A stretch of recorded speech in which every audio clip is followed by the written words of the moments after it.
dipahami dong keyakinan keras seperti apa? Apa tadi? Misalnya apa? Dalam waktu. Oke, mantap. Jangan makan di keras. Iya. Di jalan kotor. Nah, ini nanti saya bagikan kalian yang akan isi. Jadi hasil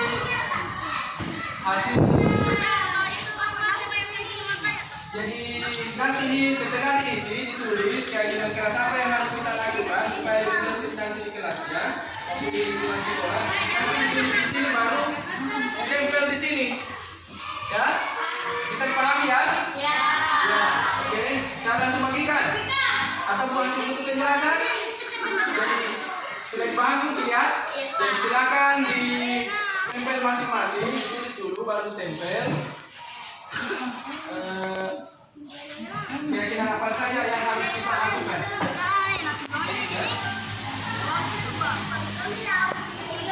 Ya.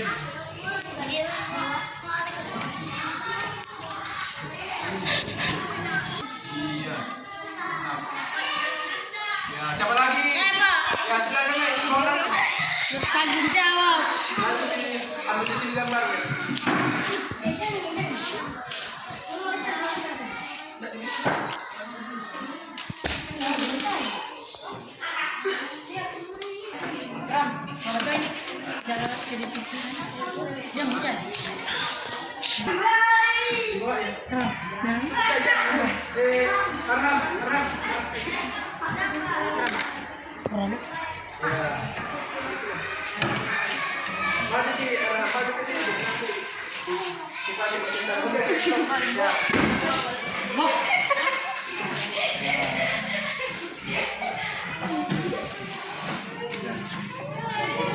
Wih, mana?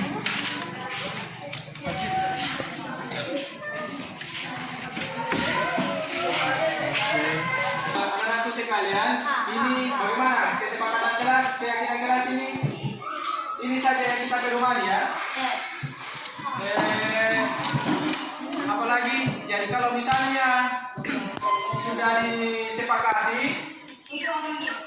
nah kalau misalnya sudah disepakati harap bertanggung jawab dengan penuh rasa tanggung jawab.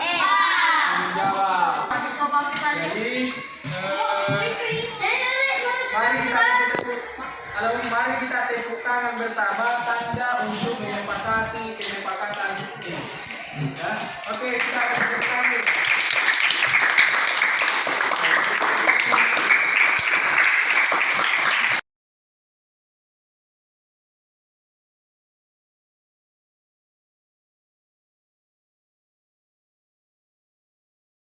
Assalamualaikum warahmatullahi wabarakatuh. Waalaikumsalam. Puji syukur kita panjatkan kehadirat Allah Subhanahu wa Ta'ala atas berkat rahmat-Nya sehingga pada hari ini kita masih diberi kesehatan dan kesempatan untuk hadir bersama-sama pada kegiatan hari ini dalam rangkaian diseminasi budaya positif calon guru penggerak angkatan 9 Kabupaten Majene.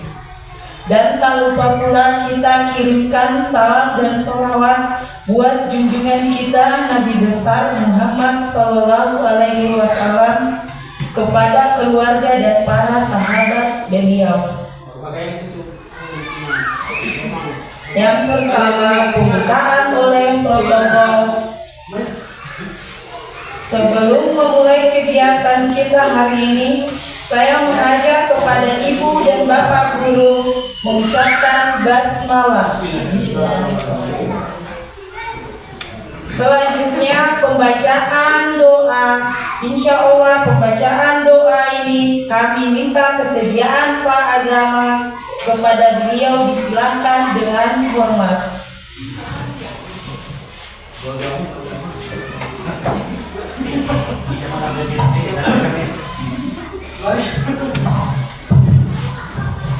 Bismillahirrahmanirrahim. Assalamualaikum warahmatullahi wabarakatuh.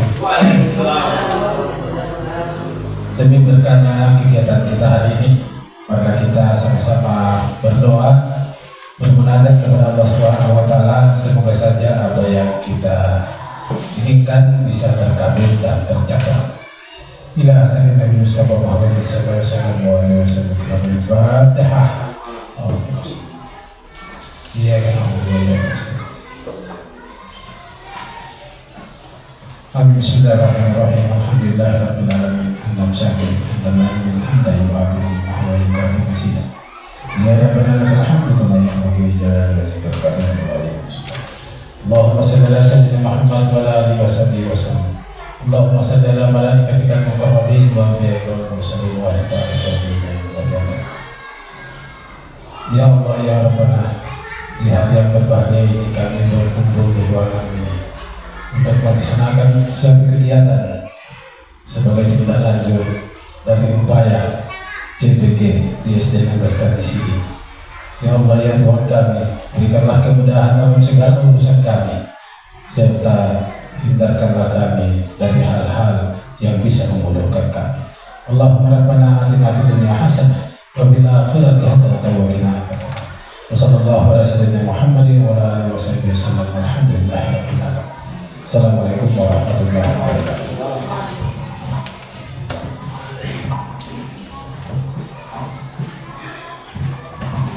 Selanjutnya menyanyikan lagu wajib nasional kepada Bapak Ibu Guru dimohon berdiri.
kesediaan Kepala SD Negeri nomor 16 Impres Tanisi.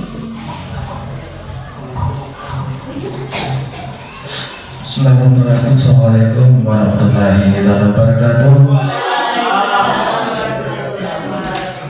Yang saya hormati Bapak dan Ibu Guru yang saya hadir pada hari ini, pertama-tama kita kembali menjadikan puji syukur kita kehadirat Allah Subhanahu wa taala atas limpahan rahmatnya sehingga pada kesempatan hari ini untuk menjelang siang kita sempat berkumpul di ruangan ini dalam kaitannya yaitu kegiatan untuk CPG, yaitu materinya diseminasi budaya positif. Jadi kemudian kita kirimkan salam-salam dan taslim Wasallam, para sahabat beliau dan para pengikut beliau. Bapak dan Ibu yang saya hormati, waktu tadi baru dimulai, mana pembacaan doa sebenarnya berbulu. Kepala badannya kalau udah serana, luar biasa. Luar biasa. Itu adalah tanda kedua semangat yang luar biasa. Dan alhamdulillah dengan kegiatan ini, marilah kita betul-betul mendukung teman kita atau saudara kita dalam kaitannya calon guru penggerak. Mudah-mudahan apa yang telah dilaksanakan ini bisa menjadi motivasi untuk kita semua, dan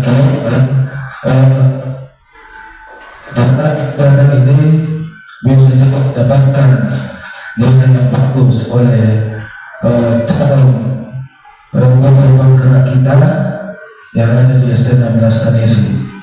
Alhamdulillah, mudah-mudahan ke depan saudara calon di sini bisa juga yang lain bisa menjadi calon. Mudah-mudahan itu harapan kita, dan apapun yang bisa sebentar disampaikan oleh saudara kita tetap kita ikuti dengan baik. Mudah-mudahan penyampaian itu bisa kita bawa di kegiatan untuk di kelas kita masing-masing, mudah-mudahan. Jadi untuk lebih mendukung betul Bapak, tetap kita semangat ya, seperti semangatnya tadi oleh Pak Olahraga, kita mau memimpin lagu Indonesia Raya.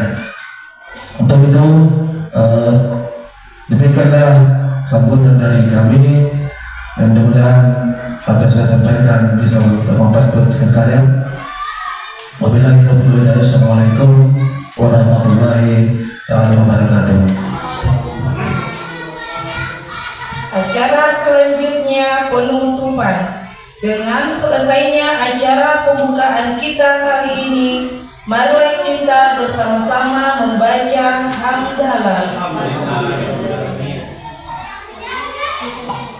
Acara selanjutnya saya serahkan kepada Bapak Herman selaku pemandu acara. Dengan ini dimohon disilakan. Bismillahirrahmanirrahim. Assalamualaikum warahmatullahi wabarakatuh. Sebelumnya saya ucapkan banyak terima kasih kepada moderator telah memberikan waktu sekaligus bahan belajar untuk saya pribadi. Baiklah, pada kesempatan ini saya akan memandu jalannya sebuah diskusi kita pada pagi hari ini, yang dimana pemateri atas saudara kita Pak Musriadi akan membahas modul aksi nyatanya yang bertemakan diseminasi budaya positif. Untuk menghargai waktu, saya serahkan kepada pemateri.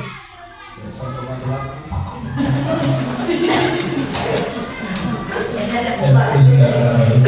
Assalamualaikum warahmatullahi wabarakatuh.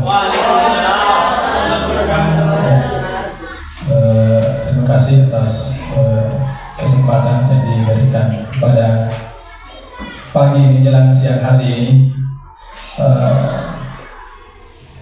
Bismillahirrahmanirrahim. Puji syukur kita panjatkan kehadirat Allah Subhanahu wa taala atas berkat rahmat-Nya lah, sehingga pada siang hari ini kita masih diberi kesehatan, kesempatan untuk berkumpul di ruangan ini. Dan tak lupa pula kita kirimkan salam serta salawat buat junjungan kita Nabi besar Muhammad sallallahu alaihi wasallam, kepada keluarga dan para sahabat beliau, insyaallah. Baik, kali ini saya akan menyampaikan hasil aksi nyata kami di modul 1.4 dalam rangkaian calon guru penggerak angkatan 9 Kabupaten Majene. Nah, sebelum kami lanjut, mungkin baiknya kita ice breaking dulu. Ya, ada. Jadi sebelum itu kami minta Bapak Ibu guru untuk berdiri. Ya, mungkin dilonggarkan depan kursinya. Mungkin kita akan goyang-goyang dulu, Pak.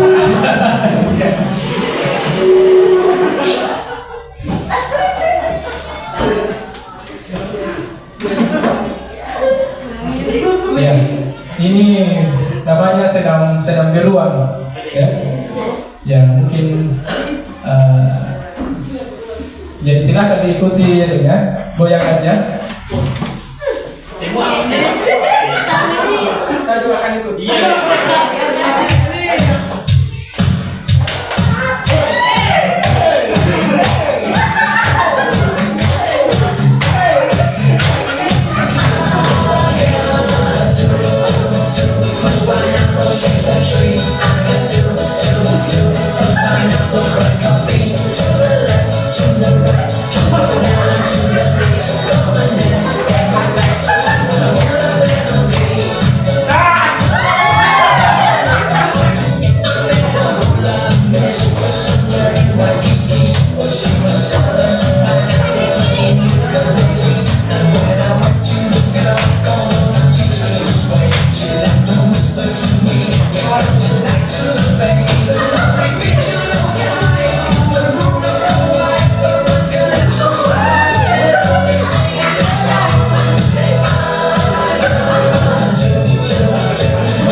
Terima kasih banyak Bapak Ibu.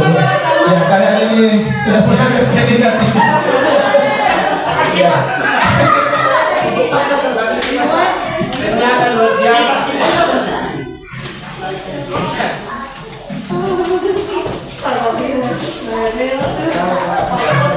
Alhamdulillah, kita sudah mendengarkan. Nah, baik Bapak Ibu guru, saya akan lanjut pada materi kita kali ini.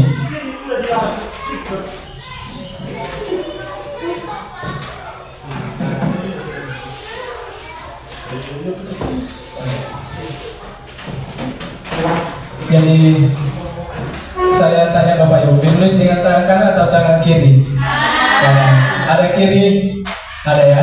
Jadi next Pak, bukan. Nah, ya itu menulis atau tangan kanan tangan kiri itu adalah bisa karena biasa. Oke, lanjut Pak. Jadi,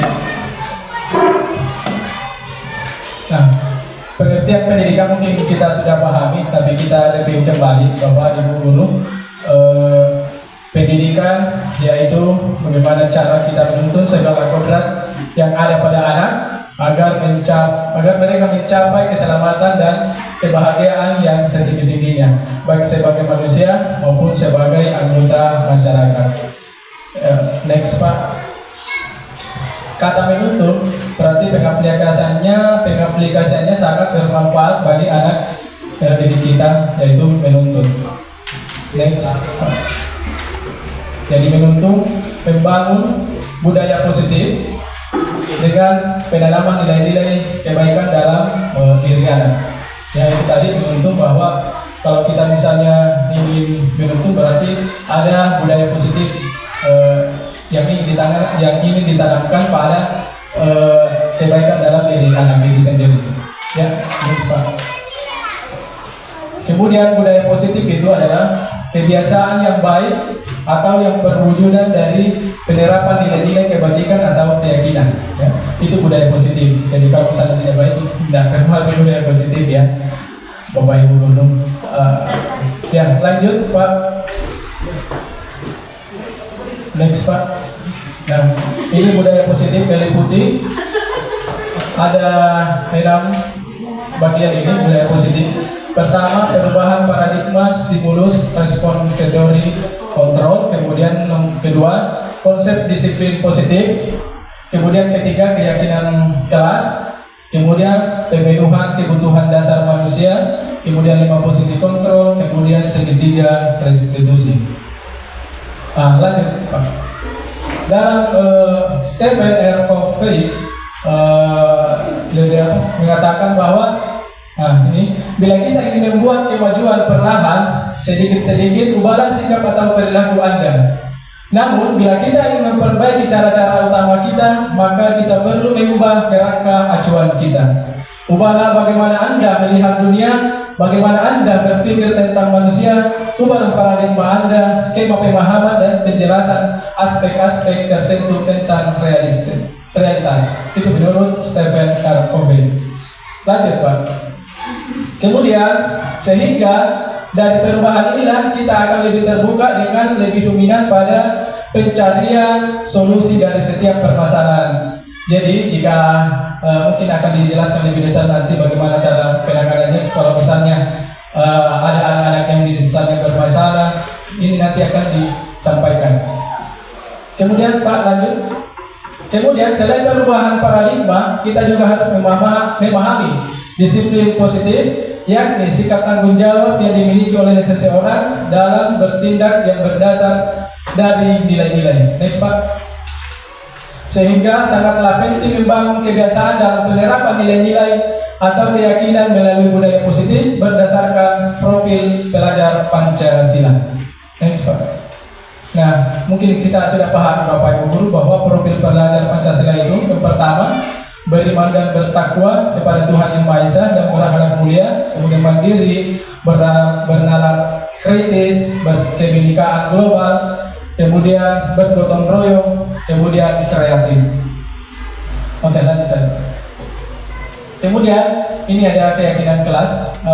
Dengan melakukan kesepakatan bersama dengan peserta didik untuk mengamalkan nilai-nilai kebajikan tersebut, dengan mengajak peserta didik untuk berpartisipasi, memberikan sumbangsi ide keyakinan mana yang perlu dikembangkan, dan sebaiknya fokus pada nilai-nilai yang diprioritaskan. Ini menyangkut persoalan keyakinan kelas. Mungkin ada kesepakatan kelas yang tidak bangun di masing-masing kelas itu, ini bisa kita nanti diterapkan di ruang kelas. Tadi saya kira sudah ada Bapak Ibu. Nah, kemudian pertanyaan selanjutnya, bagaimana kita mengatasi anak yang melanggar keyakinan? Ketika kita sudah melakukan keyakinan kelas, jika anak yang ada yang melanggar, kira-kira bagaimana untuk mengatasi itu? Nah, next Pak, kita tidak disarankan. Nah ini mungkin ini Bapak Ibu, kita tidak disarankan untuk menghukum peserta didik karena hukuman hanya akan membuat peserta didik semakin terpuruk dan merasa gagal. Jika kita selama ini merasa menghukum itu cara yang efektif agar anak tidak melanggar peraturan, ternyata itu masih keliru. Mengapa? Next Pak. Karena anak melakukan sesuatu kebaikan yang disebabkan masih adanya tekanan dari luar, dirinya bukan dari dasar hati atau kesadaran mereka sendiri. Lalu apa yang harus kita lakukan ketika ada peserta didik yang melakukan pelanggaran yang tadi? Nah, pertama sebaiknya kita menganalisis terlebih dahulu kebutuhan yang sedang tidak terpenuhi pada diri anak dengan menerapkan teori kontrol yang meyakini bahwa kebutuhan seseorang berbeda-beda. Jadi memang kita harus paham dulu apa karena ada beberapa kebutuhan dasar manusia itu yang harus dipenuhi pada diri manusia, misalnya pada anak itu sendiri. Nah, next Pak, ini kebutuhan dasar. Yang pertama ada bertahan hidup, kasih sayang, kebebasan, kesenangan, penguasaan. Dan mungkin anak-anak itu pada saat melanggar ada kebutuhan dasar yang tidak terpenuhi ini. Mungkin adakah misalnya butuh kasih sayang dari seorang guru atau dari seorang saudara, orang tua di rumah, akhirnya terbawa ke sekolah. Misalnya ada kebutuhan bertahan hidupnya, misalnya tidak makan apa segala macam, ya mungkin itu kebutuhan dasar yang tidak terpenuhi, akhirnya melakukan tindakan-tindakan yang melanggar kesepakatan yang telah kita buat tadi. Kemudian next Pak. Nah, ini kebutuhan bertahan hidup. Kebutuhan bertahan hidup atau survival adalah kebutuhan yang bersifat fisiologis untuk bertahan hidup, misalnya kesehatan, kesehatan, rumah dan makanan. Karena rata-rata itu anak misalnya kita mengajar dan sampai kebutuhan dasar, kebutuhan bertahan hidupnya tidak terpenuhi, misalnya ingin makan, misalnya akhirnya berbuat yang tidak baik di dalam ruangan, akhirnya ya sialah orang, berkelahi orang, mungkin seperti itu. Jadi memang kita harus menganalisis terlebih dahulu. Kemudian ada rasa kasih sayang dan rasa diterima, kebutuhan untuk diterima. Kebutuhan untuk disayangi dan diterima meliputi kebutuhan akan hubungan dan koneksi sosial, kebutuhan untuk memberi dan menerima kasih sayang, dan kebutuhan untuk merasa menjadi bagian dari suatu kelompok. Nah, ini juga terkadang anak-anak itu kalau misalnya di dalam ruangan, siapa tahu kebutuhan ini yang tidak terpenuhi, misalnya tidak diterima anak, temannya misalnya mau bermain sama-sama tapi dia tidak terima. Jadi mungkin siapa tahu ini ada kebutuhan hidupnya yang tidak terpenuhi, akhirnya berbuat melakukan pelanggaran. Kemudian Pak, lanjut. Oh ya, penguasaan. Nah, penguasaan kebutuhan pengakuan atas kemampuan. Kebutuhan ini berhubungan dengan kekuatan untuk mencapai sesuatu, menjadi kompeten, menjadi terampil, diakui atas prestasi dan keterampilan kita, didengarkan dan memiliki rasa harga diri. Nah, mungkin ada juga misalnya siapa tahu penguasaan ini diakuinya, misalnya ada keterampilan yang ingin diakui tapi kita sendiri atau temannya tidak diakui. Jadi mungkin siapa tahu dari sisi ini. Kemudian Pak lanjut.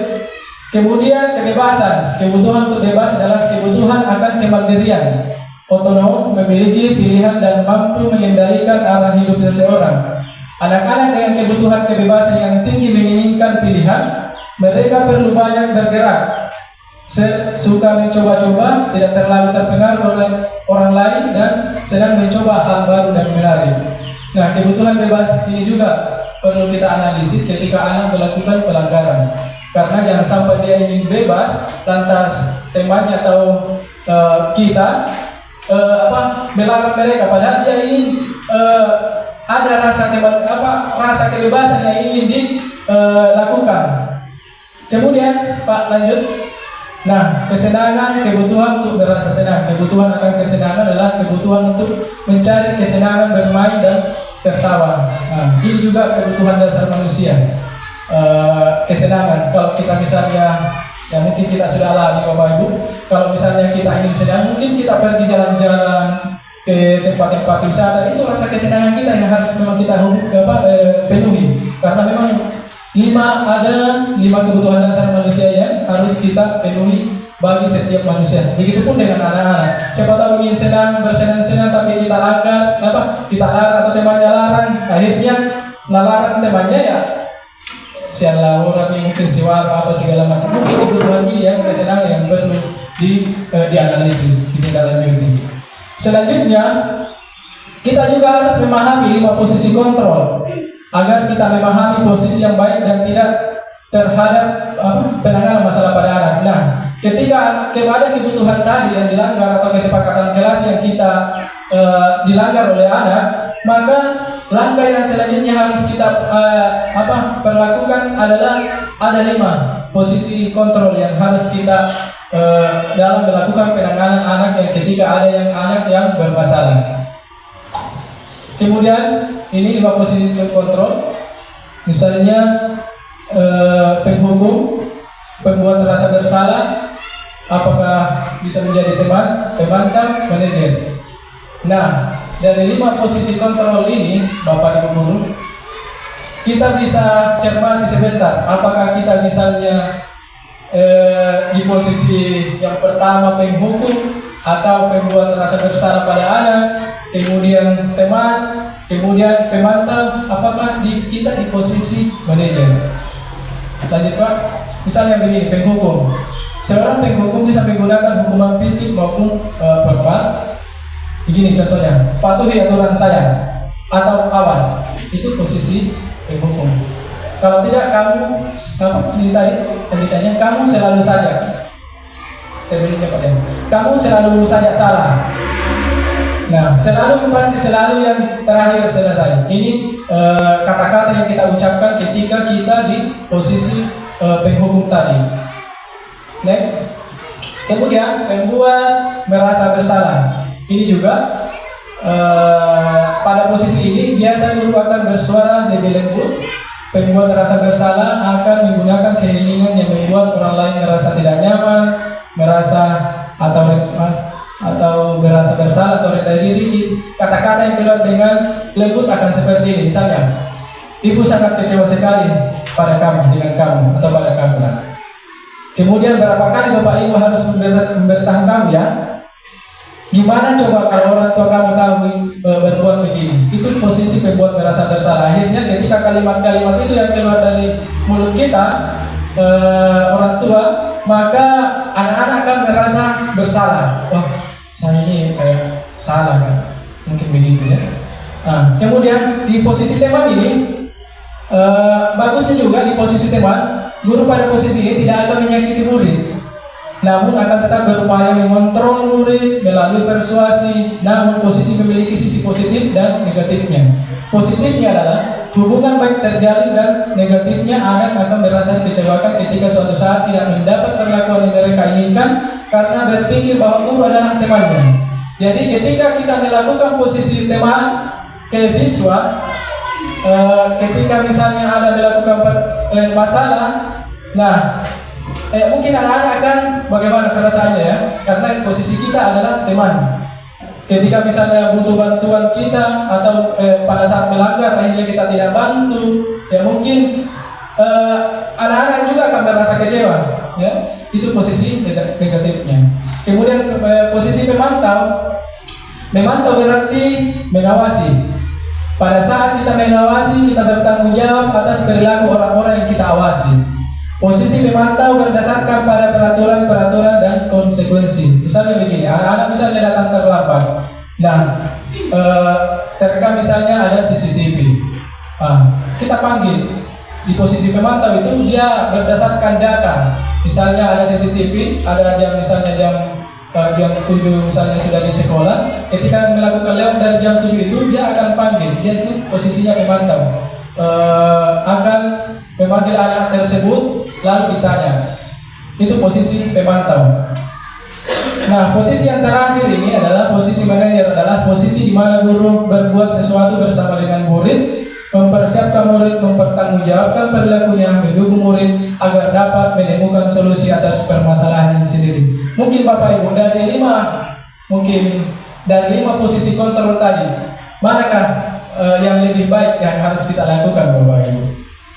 Kira-kira bagaimana? Mulai dari posisi penghukum, membuat rasa bersalah, manajer, kemudian posisi teman. Kira-kira untuk mengasah yang tadi dari 5 posisi mungkin ada masukan dari 5 posisi. Kira-kira mana yang lebih terbaik ini? Penghukum, membuat rasa bersalah, teman, pemantau, atau manajer? Iya, betul Bapak Ibu. Kalau misalnya kita ingin anak-anak bertanggung jawab, mengakui kesalahannya, kita memang harus di posisi manajer. Karena itu tadi, kalau misalnya kita penghukum, membuat rasa bersalah, teman, pemantau, ya mungkin ada baiknya juga kalau teman supaya lebih anak-anak mungkin lebih disayang. Tapi untuk mencapai posisi manajer ini memang tidak mudah, Bapak Ibu. Memang kita harus butuh latihan. Ketika kita mengatasi anak-anak yang melanggar peraturan kelas, mungkin bisa untuk mencapai posisi manajer ini memang tidak mudah. Tapi bisa kita lakukan, bisa kita terapkan nanti, Bu. Ada cara-cara penanganannya. Misalnya, next Pak. Nah, ketika cara yang dapat ditempuh dalam mengatasi masalah tersebut, yakni menerapkan segitiga restitusi. Nah, ketika ada anak-anak yang melakukan pelanggaran atau kesepakatan kelas, ya mungkin kita bisa lakukan terapkan adalah di segitiga restitusi. Segitiga restitusi itu, nah ini posisi segitiga. Ketika anak-anak yang melanggar, mungkin yang awalnya dulu yang kita harus lakukan adalah menstabilkan identitas. Menstabilkan identitas itu misalnya ini kata-kata kalimatnya ada di bawah, Bapak Ibu. Setiap orang pasti pernah melakukan kesalahan. Kamu bukan satu-satunya yang pernah melakukan ini. Makanya, tapi Bapak Ibu mungkin ada beberapa, mungkin ada yang lihat itu anak-anak kemarin saya panggil di kelas 1 itu. Inilah posisi yang saya terapkan karena memang itu harus ada aksi nyata juga.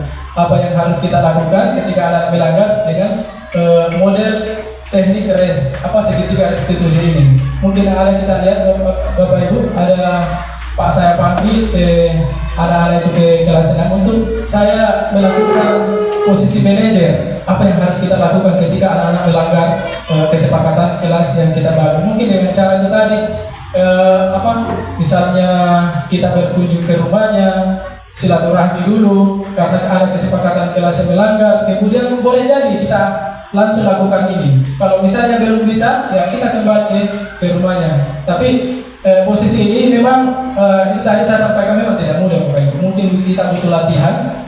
Cara misalnya kalau ada anak-anak marah, mungkin kesenian kita alami ini. Bagaimana anak-anak marah, ya mungkin di posisi untuk menerapkan segitiga restitusi ini, yang perlu kita lakukan pertama adalah menstabilkan identitas setiap orang. Mungkin kata-katanya begini, setiap orang pasti melakukan kesalahan. Manusiawi itu, ya. Kemudian bukan kamu satu-satunya yang melakukan ini, masih ada temannya yang lain. Itu untuk menstabilkan identitas anak-anak supaya tidak tambah marah. Kalau misalnya tambah-tambah, ya mungkin akan tambah marah itu, ya. Jadi mungkin posisi segitiga restitusi ini yang perlu kita lakukan, kita uji coba karena ini sudah penelitian, Bapak Ibu. Ini sudah dilakukan penelitian, ya. Ini semua jenjang, ya mungkin bukan cuma SD, SMP, SMA, tapi seluruh. Mungkin siapa tahu kita di rumahnya juga ada anak-anak yang kita melanggar, ada anak kita yang melanggar. Mungkin segitiga restitusi bisa kita pakaikan untuk penanganan anak-anak yang melakukan pelanggaran.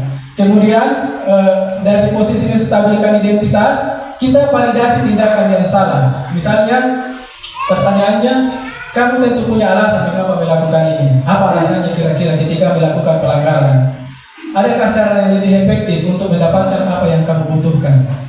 Nah, itu untuk validasi tindakan yang salah. Karena sebelumnya kita sudah buat misalnya kita sudah buat kesepakatan kelas, tapi anak-anak melanggar. Kita review kembali di validasi tindakan yang salah. Kamu tentu punya alasan yang mengapa melakukan ini. Kita tanya dulu alasannya mengapa. Mungkin dari ada yang tadi 5 kebutuhan hidup, 5 kebutuhan dasar manusia tidak terpenuhi. Siapa tahu itu alasannya termasuk, Pak, saya tadi melakukan pelanggaran ini karena saya lapar, akhirnya saya keluar. Siapa tahu boleh begitu, karena ada 5 kebutuhan dasar tadi yang harus terpenuhi pada manusia. Begitupun dengan anak. Kemudian di validasi tindakan ini kita melangkah menanyakan keyakinan, ya. Menanyakan keyakinan kelas maksudnya. Keyakinan kelas apa yang telah kita sepakati? Itu pertanyaannya di menanyakan keyakinan pada anak. Kemudian kamu ingin menjadi orang yang seperti apa? Nah, di menanyakan keyakinan ini, itu tadi mungkin ada baiknya dulu kita harus membuat kesepakatan kelas atau keyakinan kelas. Kita buat terlebih dahulu di masing-masing kelas supaya ketika ada anak yang melanggar, karena pembuatan keyakinan di kelas itu kan anak-anak sendiri yang memasukkan apa saja yang harus kita lakukan dalam menerapkan kedisiplinan, misalnya tepat waktu, misalnya berpakaiannya, kemudian kebersihannya, kemudian posisi bertanggung jawab. Nah, itu kita buatkan dulu terlebih dahulu keyakinan kelas supaya ada dasar kita untuk melakukan semua yang misalnya segitiga restitusi ini. Karena ketika mungkin sudah dipahami Bapak Ibu Guru, karena ketika kita melakukan tindakan ke anak tanpa ada dasar kita kuat, maka anak-anak akan bagaimana perasaannya.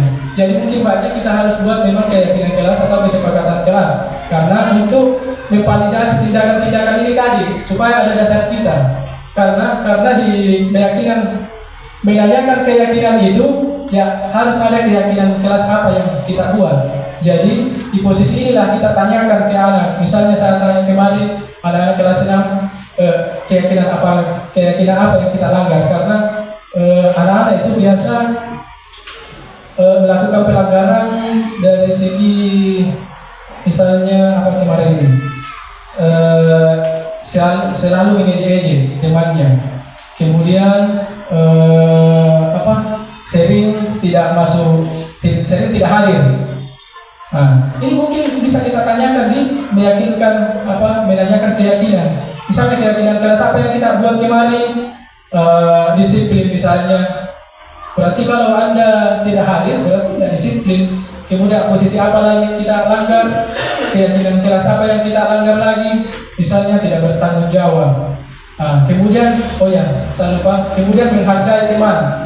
Nah, berarti kalau misalnya kita ajak-ajak temannya, keyakinan kelas apa lagi yang kita langgar? Tidak menghargai sesama teman. Nah, itu kita kembalikan, kita carikan itu anak-anak solusi. Bukan kita yang mencarikan solusi, Pak. Kita hanya mengarahkan anak-anak. Kita anak-anak sendiri yang menyelesaikan masalah di posisi manajer ini. Karena posisi manajer itu bagaimana seorang guru dan murid bertanggung jawab, hanya mengarahkan anak-anak. Mungkin kita review kembali Pak, posisi manajer tadi. Nah, posisi terakhir adalah manajer adalah posisi di mana guru berbuat sesuatu bersama dengan murid, mempersilakan murid mempertanggungjawabkan perilakunya, mendukung murid agar dapat menemukan solusi atas permasalahannya sendiri. Jadi untuk mencari posisi manajer ini kita hanya mengarahkan anak-anak. Kesepakatan apa misalnya yang kita langgar? Kita disuruh anak-anak misalnya harus mandiri, menyelesaikan masalahnya sendiri. Bukan kita memberikan solusi, kita hanya mendukung saja dengan kesepakatan kelas yang kita buat. Jadi memang posisi guru itu memang hanya menuntun ke anak untuk mencapai kodratnya masing-masing. Jadi memang posisi guru ini ya kita hanya menuntun saja anak-anak. Ibaratnya kalau misalnya petani, kita ini hanya petani. Guru itu seorang petani. Petani itu ya hanya memupuk tanamannya, misalnya tanaman jagung yang ditanam, memupuk tanamannya, hanya memupuk. Kalau misalnya ada yang ingin ada ulat yang memakan tanaman jagung itu, dia hanya menyemprot ya, menyemprot jagungnya tadi. Jadi jangan berharap misalnya anak-anak karakternya begini, misalnya seorang petani jagung ditanam, jangan berharap akan padi tumbuh.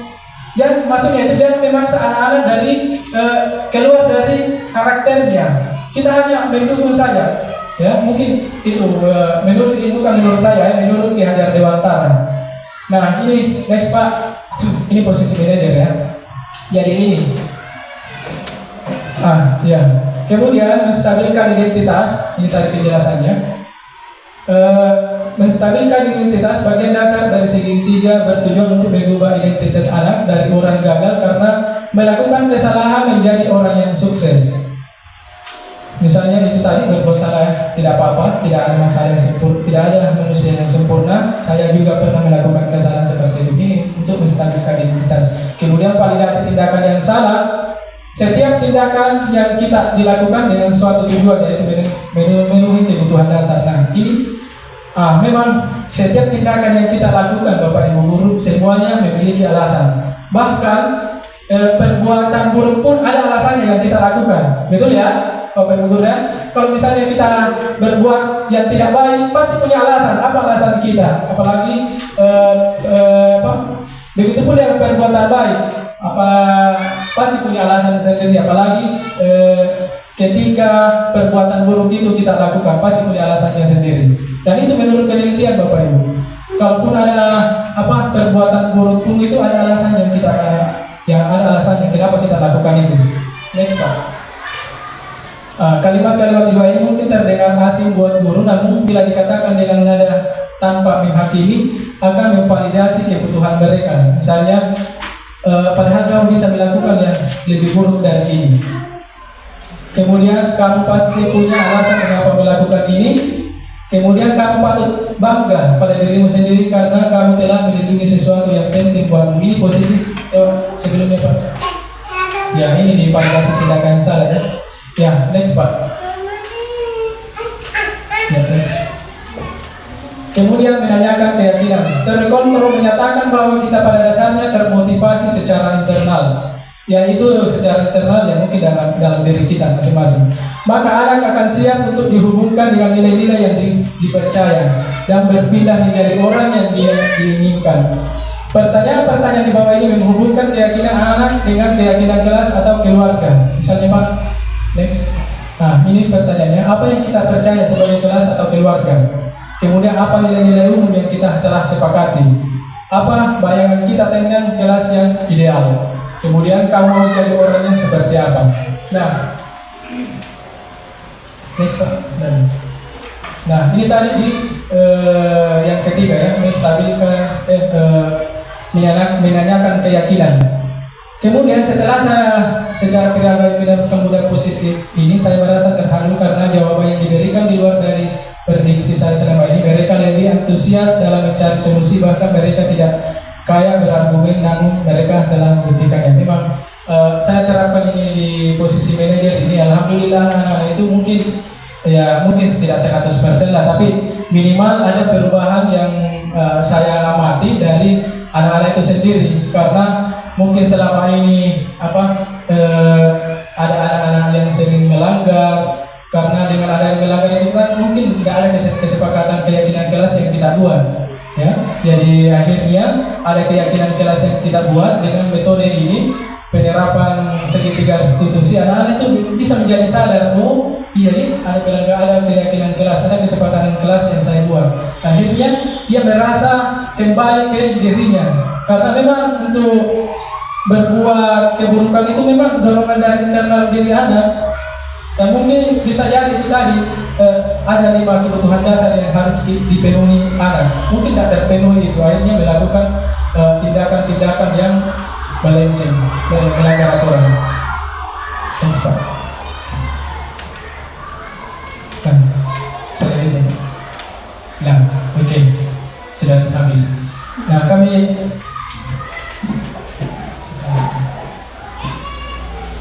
sekian dan terima kasih. Mungkin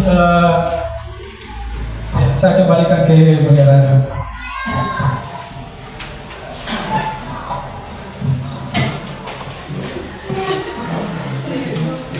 Itulah tadi materi yang disampaikan oleh saudara kita kepada Bapak Guru. Apa ya, siapa tahu ada yang ingin beri masukan atau tanggapan kepada saudara kita, kepada Bapak Ibu Guru, kami persilakan dengan hormat. Ya, sebentar Pak, ada tanggapannya dari pemaparan yang saya sampaikan tadi, atau ingin berbagi lah, atau misalnya ada yang ingin berbagi cerita, mungkin bisa disampaikan Bapak. Ini untuk posisi saya memang ini masih proses pembelajaran, jadi siapa tahu ada Bapak Ibu Guru yang ingin disampaikan, ya silakan. Ini untuk memperkaya di proses pendidikan guru penggerak ini. Silakan Bapak Ibu. Atau mungkin ada yang ditanggapi dari pemaparan ini, karena mungkin dari pemaparan tadi ada yang kurang sepakat dari saya. Boleh disampaikan apa-apa, kita sharing ide saja, informasi. Ini untuk kita diperkaya dalam proses pembelajaran saya ini. Karena posisi saya ini masih tahap belajar, mungkin Bapak Ibu bisa dipahami lah. Ya, silakan Pak. Silakan. Ya, boleh, silakan. Oke. Mungkin saudara Mirna ingin memberikan pendapat atau masukan. Baik, Assalamualaikum warahmatullahi wabarakatuh. Terima kasih atas kesempatan yang diberikan kepada saya oleh pemateri. Mungkin saya ingin bertanya mengenai beberapa materi yang disampaikan oleh Bapak, yaitu tadi ada 5 kebutuhan dasar yang harus terpenuhi.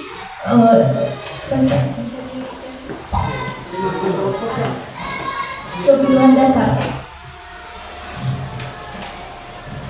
Ada 5 kebutuhan dasar manusia. Tentunya misalnya dalam kelas itu Pak, di dalam kelas tentunya peserta didik itu memiliki karakter yang berbeda-beda. Misalnya ada yang peserta didik yang lebih aktif, ada yang tidak aktif, atau ada yang lebih bersifat kepemimpinan. Yang saya ingin tanyakan Pak mengenai kebutuhan dasar kebebasan.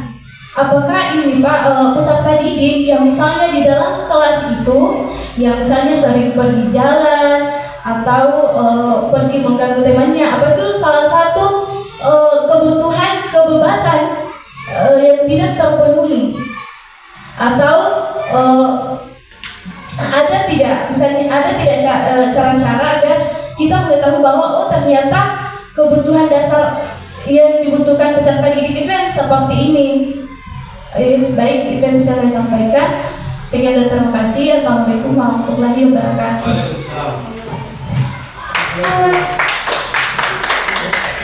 Itulah tadi pertanyaan dari saudara Mirna.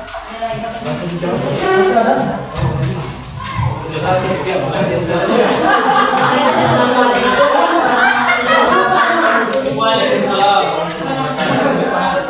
Terima kasih atas kesempatan yang diberikan kepada saya.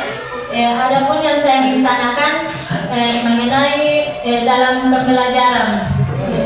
Selama saya di sini, saya menjadi guru kelas 2. Saya menemukan seorang anak dalam 3 hari dia tidak pernah membawa pensil. Katanya tidak ada pensilnya karena dia tidak dibelikan orang tuanya. Jadi saya seorang guru, apa yang harus saya lakukan? Apakah saya harus memarahi anak itu ataukah saya memberikan kebutuhan anak itu? Jadi saya mau kepada Bapak berikan penjelasan apa yang harus saya lakukan sebagai seorang guru. Terima kasih. Assalamualaikum warahmatullahi wabarakatuh.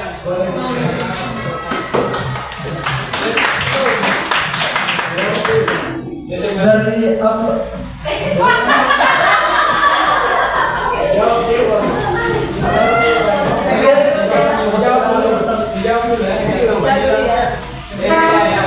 Sebelum kita pertanyaan selanjutnya, supaya untuk menjelaskan pertanyaan tertebang, mungkin lebih bagus kita menjawab pertanyaan dari Mirna nanti.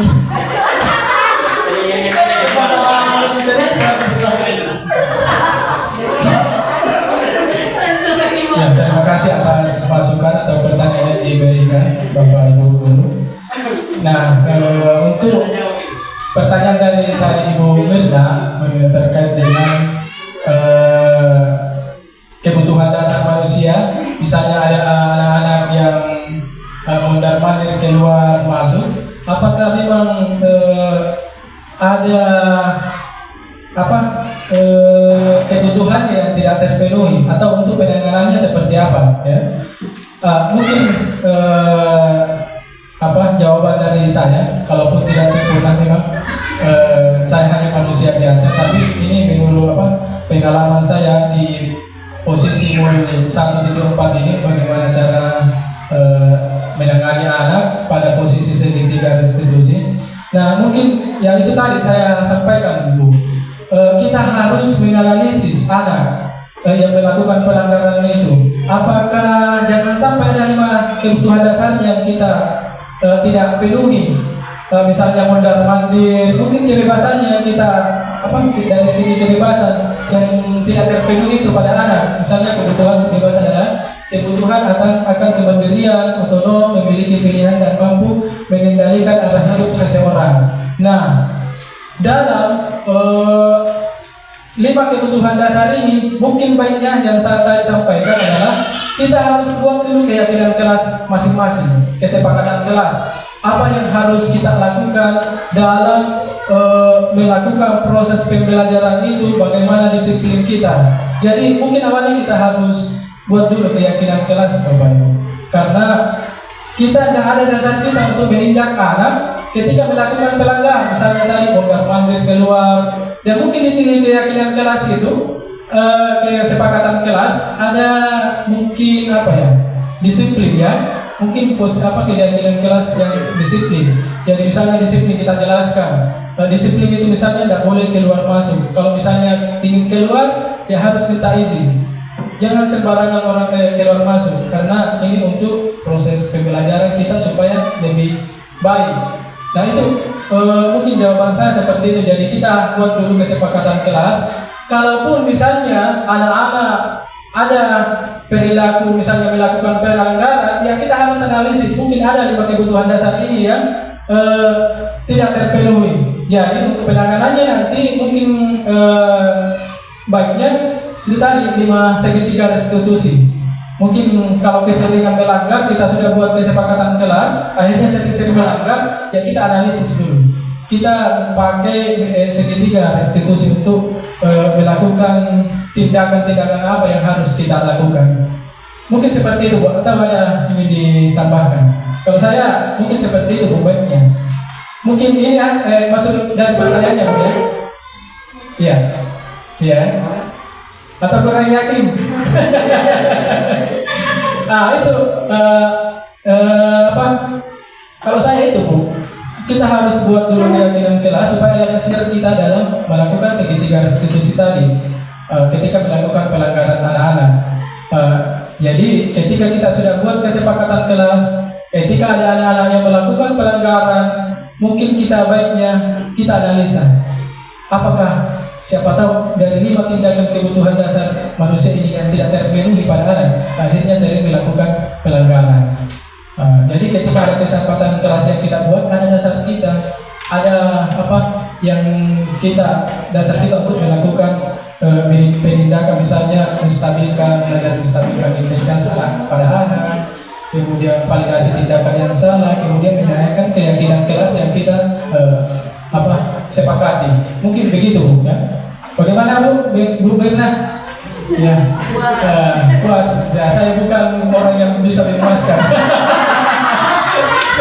Ya, maksud saya begini, Bu. Manusia itu tidak ada yang sempurna. Maksudnya begitu, ya. Jangan dipuaskan gini itu namanya manusia yang tidak ada yang sempurna, Bapak Ibu. Saya hanya menyampaikan apa yang telah saya dapat di PGP ini, Pendidikan Guru Penggerak. Kemudian pertanyaan yang kedua dari Guru Kasmina terkait dengan anak-anak yang sering tidak bawa alat tulis, ya. Bagaimana cara mengatasinya, Bu, ya? Bagaimana cara mengatasi anak? Atau mungkin ada yang bisa menjawab ini? Siapa tahu ada masukan dari Bapak Ibu guru. Tapi kalau saya, Bu, ya namanya mungkin anak-anak itu memang ya mungkin saya kembali ke keyakinan kelas yang kesepakatan kelas yang kita buat. Mungkin kita tambahkan nanti itu ada kesepakatan kelas yang kita buat untuk anak-anak itu untuk selama mengingatkan apa yang harus kita bawa kalau misalnya ke sekolah, boleh itu kesepakatan kelas yang kita buat. Tapi ya, kalaupun misalnya tidak bawa pulpen, tidak bawa kertas, ya mungkin kita carikan solusinya anak-anak. Tapi saya pikir itu kalau masih kelas 2 mungkin bisa berpikir ke arah apa ya? Mungkin posisi kita hanya di posisi teman saja, posisi teman ke anak-anak, karena ya itu tadi mungkin masih butuh perlakuan khusus karena apalagi kan dia dari TK, baru dari TK. Kecuali kalau mungkin di kelas 3 pola pikirnya sudah mulai berubah, mungkin kita bisa mati. Tapi itu tadi solusinya mungkin bisa kita carikan solusinya anak-anak. Tapi apa salahnya kita melakukan tanya-tanya ke anak-anak? Mungkin ada 5 kebutuhan dasar yang tidak terpenuhi, misalnya orang tidak mampu kan, mungkin siapa tahu bisa begitu Bu. Kita tanya-tanya ke anak, kenapa tidak ada bawa pulpen, tidak bawa kertas. Siapa tahu ada 5 kebutuhan dasarnya ini tadi yang tidak terpenuhi, tidak mampu membeli misalnya. Mungkin seperti itu, bisa jadi seperti itu. Iya, jangan tasnya. Ya, jadi kita bisa tanya-tanya dulu ke anak-anak. Apa alasannya kira-kira melakukan tindakan-tindakan itu ya? Misalnya tidak bawa kertas, tidak bawa pulpen. Siapa tahu dipakai temannya, diambil temannya kan boleh jadi begitu. Jadi siapa tahu 5 kebutuhan dasarnya bertahan hidupnya tidak terpenuhi. Misalnya rumahnya tidak bagus kah, atau akhirnya ya tidak bisa tidak mampu beli kertas maupun pulpen, bisa jadi begitu Bu. Mungkin seperti itu jawaban dari saya Bu. Bagaimana? Iya, diterima. Siapa tahu ada tanggapan yang lain, saya persilakan ke moderator.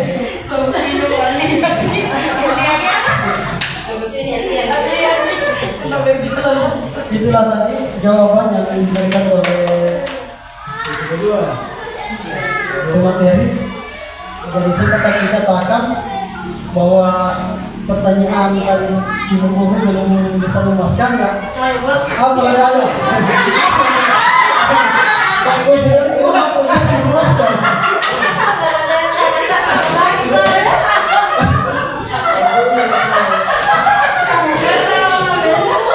Jadi sedikit saya menyampaikan bahwa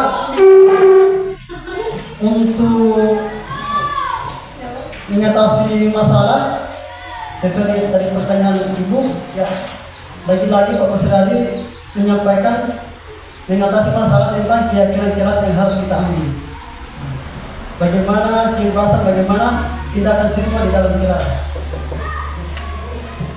Kemudian mungkin ada sedikit tambahan. Untuk pertanyaan selanjutnya mungkin disampaikan oleh Pak Agama, Saudara Agama, disilahkan.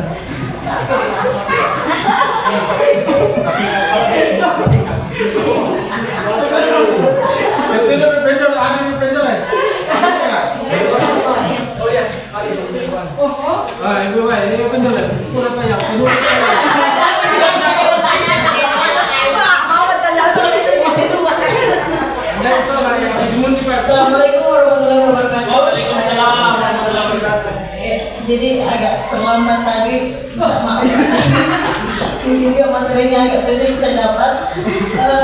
Yang saya tanyakan tentang hanya menyambung dari pertanyaan Mirna tentang kesepakatan kelas. Jadi untuk kesepakatan kelas di sini ya tentu saya sedikit memperjelas, itu kesepakatan kelas tentang aturan-aturan di kelas Pak. Terus aturan-aturan kelas ketika ada anak-anak melanggar terlebih dahulu harus dipertimbangkan atau tapi ketika berulang-ulang Pak dilakukan anak ketika melanggar terus-menerus, apakah dari kesepakatan kelas itu tidak dilakukan akhirnya ketegasan, akhirnya pemberian sanksi atau hukuman yang setidaknya dari kesepakatan kelas itu saya hanya sedikit apakah bisa menambahkan di situ kesepakatan kelas tentang pemberian sanksi ketika terus-menerus melakukan pelanggaran. Terima kasih. Assalamualaikum warahmatullahi wabarakatuh. Tadi pertanyaan dari saudara Ibu Nirwana, Selanjutnya saya serahkan kepada Pak.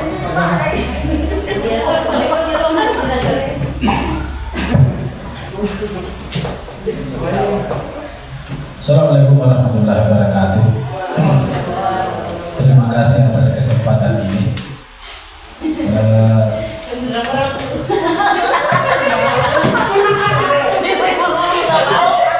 Untuk Bapak moderator dan pemateri, ini bukan pertanyaan, bukan sangkaan, tetapi merupakan satu respon dari kami, yang mana bahwa sesuai dengan apa yang dijelaskan tadi terkait masalah metode-metode seorang guru di dalam kelas di sekolah, apakah ia sebagai teman atau apa, manajer dan lain-lain sebagainya.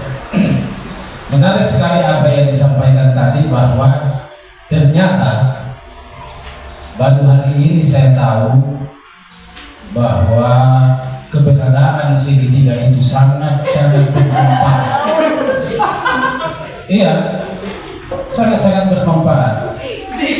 Sebagai seorang manajer, ketika kita melihat anak kita berbuat sesuatu yang mungkin kurang baik atau baik, maka yang dikedepankan itu adalah tadi segitiga. Yang pertama adalah mengidentifikasi kelakuan yang salah, yang kedua menstabilkan kelakuannya, dan selanjutnya adalah menanyakan keyakinannya.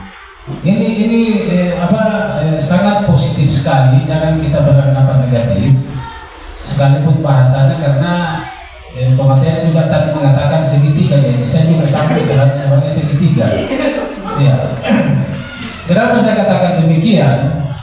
Bahwa terkadang anak itu bervariasi dalam kelas, bervariasi. Ada yang suka jalan-jalan sementara kita belajar, ada yang mengganggu temannya sementara belajar, dan banyak yang cerita sementara kita belajar. Nah, yang kita kedepankan ini adalah ini tadi. Kita sebagai manajer, seorang manajer harus mengidentifikasi dulu. Artinya kita pilih-pilih dulu siswa kita, kelakuan apa, kelakuan salah yang dia lakukan seperti apa. Nah, kemudian setelah itu kita tanyakan keyakinan kepada seorang siswa. Apakah dia yakin berbuat begini? Yakin bahwa ketika kita belajar dengan baik maka akan mendapatkan hasil yang baik pula. Maka dengan sendirinya akan stabil dia punya kelakuan di kelas, bahkan di sekolah. Saya rasa itulah respon saya hari ini setelah mendengar pemaparan materi tadi. Sekian, assalamualaikum warahmatullahi wabarakatuh.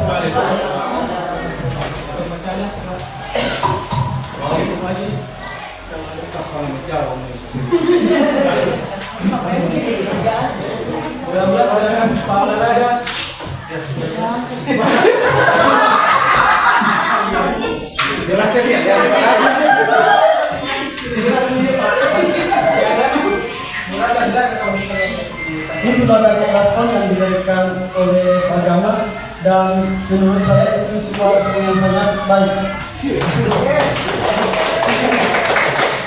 Kemudian kepada Bapak Ibu Guru, apa masih ada yang ingin ditanyakan?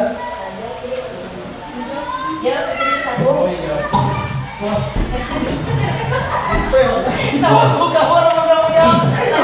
Tidak, boleh ditambahkan kalau misalnya masih mau ditanyakan. Karena kita keluar jam 12, mungkin beberapa menit lagi. Atau kalau misalnya sudah tidak ada, saya akan menjawab pertanyaan dari Ibu Nirwana. Nah, ini kaitannya dengan pertanyaannya tadi Ibu Mirna. Ketika sudah ada kesepakatan kelas yang kita buat, Bu, ya. Nah, ketika sudah ada kesepakatan kelas yang kita buat, lantas anak-anak itu yang melanggar atau bahkan sering melakukan pelanggaran berulang kali. Nah, kalau jawaban dari saya, Bu, seperti yang saya sudah terapkan di kelas 6 itu, budaya positifnya, tentang segitiga restitusi ini, saya amati dulu anak-anak. Kalau misalnya saya melakukan pelanggaran, saya amati saya dulu, saya pakai itu tadi, pemantau. saya pakai pemantau, ada data-data saya, misalnya absen, saya tidak hadir, saya pantau dulu. Baru ketika hadir, karena ini anak berulang kali tidak hadir misalnya, dan memang kenyataannya itu fakta di kelas enam. Saya tanya, kenapa tidak hadir kemarin? Saya tanya, Pak, motor saya tidak ada saya pakai ke sekolah. Oh begitu. Oke, hari berikutnya. Tapi saya ingatkan dulu, kan kemarin kita sudah ada kesepakatan kelas yang kita buat kan? Iya. Masih ingat kesepakatan kelasnya? Iya. Berarti kalau itu, iya, jangan lagi diulang dulu ya. Oke. Nah, hari berikutnya, hari-hari berikutnya begitu lagi, melanggar lagi, tidak datang lagi. Ya, karena sudah berulang kali, akhirnya saya mengambil tindakan. Saya ke rumahnya dulu, silaturahmi ya, sekaligus silaturahmi ke sekolah, ke rumahnya, ke orang tuanya. Dan saya kunjungi kemari, contohnya misalnya di Malatewa itu saya kunjungi. Dan satu juga ada Wawan, dia sudah ke Kalimantan. Saya tidak lanjut di apakah betul ini anak-anak ke Kalimantan atau cuma di dalam saja. Karena kita tidak yang masuk, meskipun penyampaian dari anak-anak ke Kalimantan, tapi kita harus lihat ke faktanya dulu di lapangan gimana. Nah saya kunjungi, saya ketemu orang tuanya, alhamdulillah saya ketemu orang tuanya, keluarganya Wawan, dan Wawan itu memang di Kalimantan bersama orang tuanya. Kemudian ini ada satu lagi di mungkin Andika itu, saya ketemu orang tuanya, saya bicara langsung, Bu, bagaimana anaknya, kenapa dia ke sekolah, apa alasannya kira-kira. Nah sampaikan Pak motornya, motornya ya, rusak katanya, tak kancing karena olinya lama tidak digantikan. Nah, saya hanya minta ya saya sampaikan kedatangan saya ini atas silaturahmi karena saya lihat ini ya jarang ada ke sekolah itu dukungan-dukungan saya minta ya mohon didukung oleh anaknya supaya bisa rajin lagi ke sekolah. Nah ketika anak-anak itu datang itu hari saya tidak lanjuti dengan posisi manajer tadi. Saya tidak lanjuti. Saya tanya ke sini karena kebetulan itu hari dia tidak berada di rumah, dia keluar dan jadi saya tidak sempat ketemu. Saya tidak lanjuti lagi. Saya tanya itu anak-anak apa alasannya kira-kira kenapa tidak hadir tadi motornya seperti yang disampaikan orang tuanya. Saya gambarkan bahwa ketika tidak ada motor pula, apa solusi apa yang harus kamu lakukan ketika tidak hadir ke sekolah? Disampaikan, apakah memang tidak ada kendaraan keluar masuk dari Malatewa itu ke sekolah? Nah, ada Pak. Kenapa tidak naik? Dia tidak ikut. Malu. Saya tanya malu. Jadi kalau misalnya begini terus bahwa kita ingin posisi sekolah kan anak itu ya harus kewajiban kita sekolah. Kira-kira kita memberikan solusi, kita tanya anak-anak itu untuk menyelesaikan solusinya di posisi manajer itu. Kira-kira kalau tidak ada kendaraan, solusi apa yang harus kamu lakukan? Adakah cara lain yang harus kita lakukan untuk sampai ke sekolah ini? Dia bilang, jalan kaki Pak. Itu sudah ada jawabannya. Jalan kaki Pak. Oh jalan kaki. Oh iya. Alhamdulillah. Jalan kaki ya. Oke. Kira-kira kalau selain jalan kaki ada cara lain yang harus kita tempuh? Mungkin ya saya ikut kalau misalnya ada keluar pagi-pagi. Saya ikut Pak, alhamdulillah bagus. Di samping saya tunggu motor saya untuk diperbaiki. Nah itu solusinya.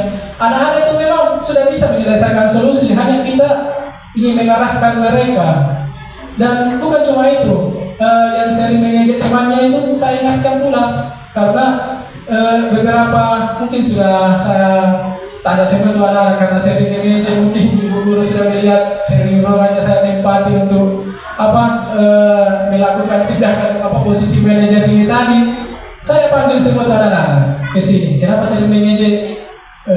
Ya begini karena mengejek. Jadi solusinya kalau misalnya tidak mengejek, apa yang harus kita lakukan? Ya tidak mengejek Pak. Kita tidak tahu. Tidak mengejek. Jadi kalau misalnya ingin mengejek ya saya pindah Pak. Kalau misalnya ada mengejek saya pindah.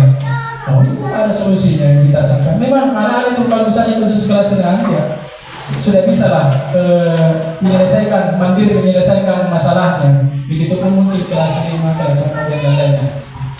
Mungkin seperti itu jawaban dari saya. kita perkuat saja di kesepakatan kelas terlebih dahulu untuk menerapkan posisi kontrol tadi segitiga institusi itu, supaya ada dasar kita untuk melakukan tindakan ketika ada anak-anak yang melakukan pelanggaran. Tapi ini butuh latihan Bapak Ibu. Bukan saya saja bingung cara menerapkan ini, tapi saya latihan ketika misalnya apakah sudah divalidasi tindakan salah ini saya lakukan. Alhamdulillah sudah. Jadi memang butuh latihan ini, seperti yang disampaikan kemarin PP fasilitator kami, bahwa memang ini tidak mudah. Kita butuh latihan memang untuk menerapkan posisi untuk sampai di posisi manajer itu, misalnya dari pembuku, teman, apalagi itu tadi pembuatan rasa bersalah. Untuk sampai di posisi manajer itu memang tidak mudah, tapi butuh latihan memang ya. Ya mungkin seperti itu jawaban dari saya. Siapa tahu masih ada? Sudah jam 12 kayaknya. Atau kalau sudah tidak ada, saya kembalikan ke moderator.